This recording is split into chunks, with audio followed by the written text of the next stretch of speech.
Hello, Paul Pluta channel. Today I'm doing a paid review. Paid reviews because I don't do shit for free. Remember, man cannot live on Google Ads alone. Paid reviews is what keeps me full-time on YouTube.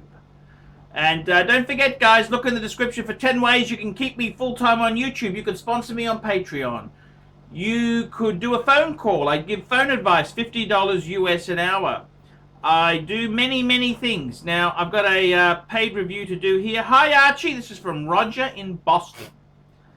Long-time fan of the channel. I've been through some financial ups and downs over the last 10 years that have left me without a proper wristwatch. Right now, my best watch is a Seiko SKX with a Pepsi bezel, which isn't bad, but, well, it's no Rolex sub. I'm starting to seriously consider various Rolex models. I like things that are a little bit unique and a little bit different, but I like the classics as well. I'm considering the white dial Milgauss, but I also wanted to ask your opinion on the following. I've become quite taken with the ROLEX Turn-o-graph 116264.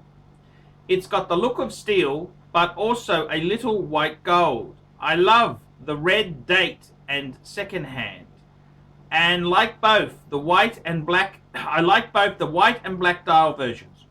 What's your opinion, Arch? What's your opinion on the ROLEX 116264? I've sent you $20 donation to your PayPal. I also have a YouTube channel focused on Lotus vehicles called Little Lost Lotus. Little Lost Lotus. It's a new channel but growing well. Would the Turn-o-graph go well with my Lotus Elise? I think the Omega Speedmaster Man on the Moon might pair with it better. Well then, it's not a Rolex, is it? Thanks, Roger from Boston. Lotus! I love Lotus. I love Lotus. I love Lotus. Lotus is such a cool car maker. And from the Super 7s in the 50s to the I love the Lotus Elan, which I gotta be honest with you, the Miata, they stole the design for the MX-5 Mazda, the Miata from the Lotus Elan. So I've been a huge Lotus fan myself. They're a quirky car, just like a how would you put it? They're quirky. They're very quirky. Lotus is famous for their fiberglass. And Lotus did a lot of work with handling. So you Americans, you love big donk. You want big donk in a sports car. Whereas Lotus said you want to increase performance, reduce weight. So Lotus was famous for having relatively small engines compared to the American size in very light cars. Very clever way of doing things. Amazing handling. Very quirky. Now, Lotus itself, there's gone through a few kind of ups and downs. I think they were sold to the Malaysians, I think. I'm not exactly sure how it ends, but it's one of those things there. But they're a quirky brand. I honestly love Lotus. I do love Lotus. What do I think? I think the Rolex Turn-o-graph, you couldn't get more quirky, but mainstream. Man, when I saw you're a Lotus enthusiast, I knew you'd be a quirky fucker. Very quirky fucker. I can tell you now, I can count the number of references to a Turn-o-graph on one hand I've received over the last 5 years. Okay, there, nothing to say there's anything wrong with the Turn-o-graph, but it's nothing wrong with the Turn-o-graph. In fact, it's a great watch. Basically, it's a Datejust with a rotating bezel, timer type bezel. It's what you would get if you crossed a Submariner with a Datejust. And I gotta tell you, I tend to think, I've watched your videos, I went to your channel, that's the Little Lost Lotus, and let me say this to you, Roger, don't take any offense, you are fucking quirky. You're a quirky guy. I think the Turn-o-graph, absolutely perfect fit for you. It is absolutely perfect. There's nothing I can say that would I mean, it's a Rolex. It's a Rolex. But it's a turn-o-graph. I mean, that is... It's kind of like... It fits you perfectly. It's your genre. You know, that's exactly what it is. So, I think... I could not think of a better watch for you. That is absolutely on the money. That is absolutely on the money. And it's quirky. That's what it is. It's quirky. It's very much Lotus itself there. That is exactly what Lotus. It goes perfectly with your release. Absolutely perfectly. I would say the turn-o-graph, perfect fit. The turn-o-graph itself is a very cool watch. It's very, I actually quite like it. I really do like the Datejust series of watches. And it's unfortunate that the Submariner is so successful that a lot of the energy from the Datejust has been lost in recent times. So people just assume they got the sub, get the sub, get the sub. But I gotta tell you, the Datejust turn-o-graph, man, that is mainstream but quirky. That is, I think that is an absolute perfect watch for you. I'd probably go with the white dial. I reckon that is my recommendation there. You love the red date and the second hands. Yes. I don't think it matters. Black or white dial doesn't really matter there. Quirky as shit. I think that is such a perfect fit. That's a, you know, they say a man looks like his dog, right? With this case here, you are a Lotus. You're quirky, you're different, you're unusual. Man, the turn-o-graph fits you perfectly, absolutely perfectly. I can't think of a more fitting watch for somebody like you to have. That is, I mean, you know how quirky the Lotuses are. I mean, come on, I've read Classic Car Magazine for over 20 years, and quirky. Okay, the only thing more quirky than a Lotus you could get is a TVR, and they're not really good cars. The quality control on TVRs, Lotus, amazing handling, and I think that's incredible. I reckon that is perfect fit. So to answer your question there, I think the Milgauss is too mainstream. You're quirky. You're really quirky. Milgauss, that's not a bad watch, but I think the turn-o-graph for you, it just nails it.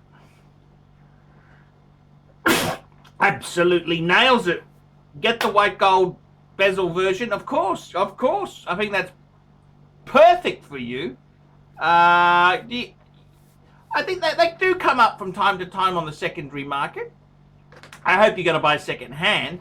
Datejust, you know, I don't know if I'd be buying one new. If you buy a sub new, that's okay, but the Datejust, turn-o-graph, I'd look around have a look on Chrono24.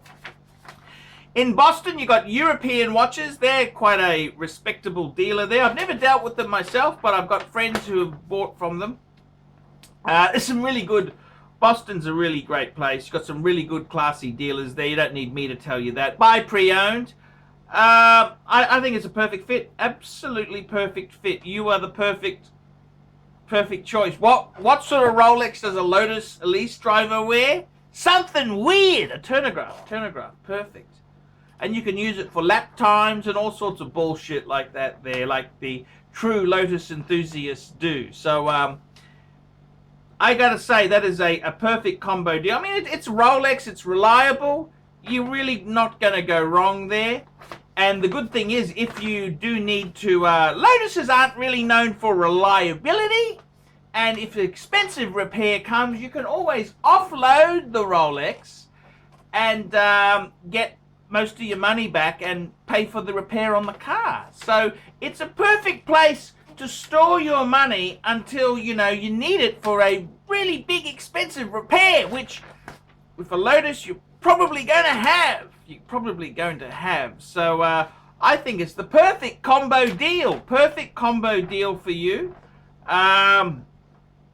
Lotus, yes, I 100% agree there. That is magnificent, magnificent. If you let me post one of your videos on my channel, I'll see if I can bring you in some traffic. That's, I gotta tell you, this is, just reading this email, this is a perfect combo deal. Perfect combo deal. Perfect combo deal. Lotus and a ROLEX Turn-o-graph. Man, that's just quirky, quirky, quirky, quirky. Quirky is, quirky does, sir. That's how it is there. So, yep, absolutely perfect. So, perfect combo deal. That's all I can say. So, guys, what do you guys reckon? I mean, this guy's a Lotus guy. That's that little plastic British sports car. And I used to like, I gotta tell you, I gotta give you a Lotus story. Years ago, I had a good friend of mine.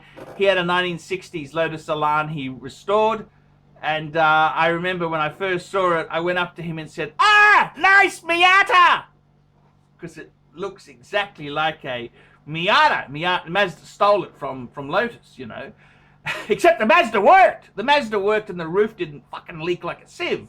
But, yeah, a Lotus Elan. Lovely car. I'd love to get a Lotus. If cars weren't such a bloody expensive thing in Australia, I would bloody love a Lotus. Lotus, what a cool, I love a sports car. Sports car. You know, what a cool thing to have. I'm Paul Pluta. This is the Paul Pluta channel. Tell me what you guys think of that. So these are 5 things I wish I would have known before actually purchasing a Lotus Elise. I think the first thing is I wish I would have actually test driven one before I bought it. I had never driven a Lotus Elise before I bought this one. It had been one of my dream cars since about 2005 when I first read about the ones that were coming here in Road and Track. And I had seen maybe 2 of them in Boston around town, once at a gas station and I think once on the road. But I had never driven one. I just read about them, and if you've never driven a car as extreme as a Lotus Elise or a race car or anything like that, you kind of think that all cars are sort of similar, or that it's going to drive like a normal car, but smaller and faster and cooler. When I first got in the Elise, I mean, I knew that getting in and out was a challenge physically, but I had really no idea what it was like to drive a car that was just almost like a race car for the street. It's obviously not that extreme, but it's much closer than a normal production car. That said, I think if I had, once you have some experience driving a Lotus Elise and you drive it regularly, you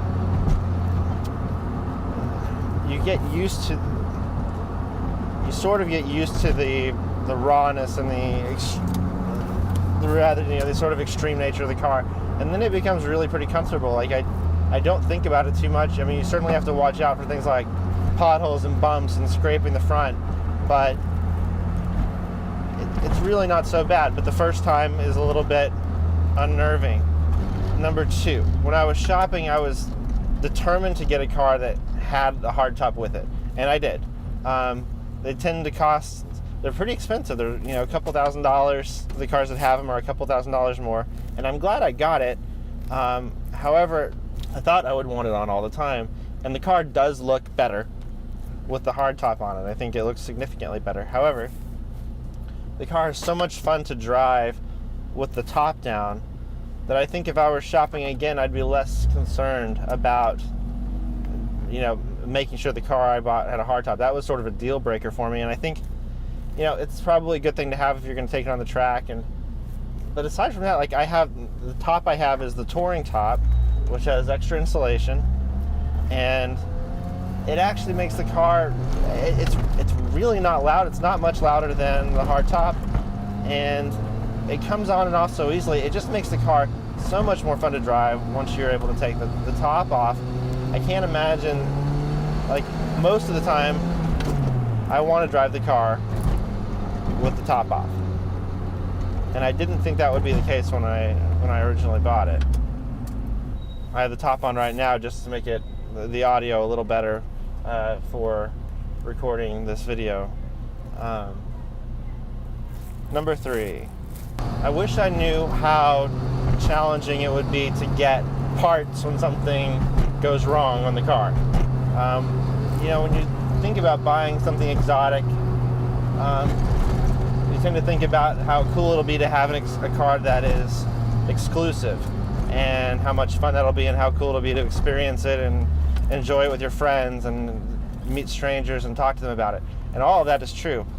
One thing you don't think about so much is when a car is super low production like this and no longer sold in the United States, getting parts when you need repairs can be really tricky. I'm extremely fortunate in that I live only 5 miles away from a Lotus dealer. It's Aston Martin and Lotus Motorsports of New England, which is definitely not the case for most people out there. And those guys are unbelievable and awesome and have taken really great care of the car when I've needed it. But for example, these cars have a central door locking system that is almost guaranteed to fail at some point or another.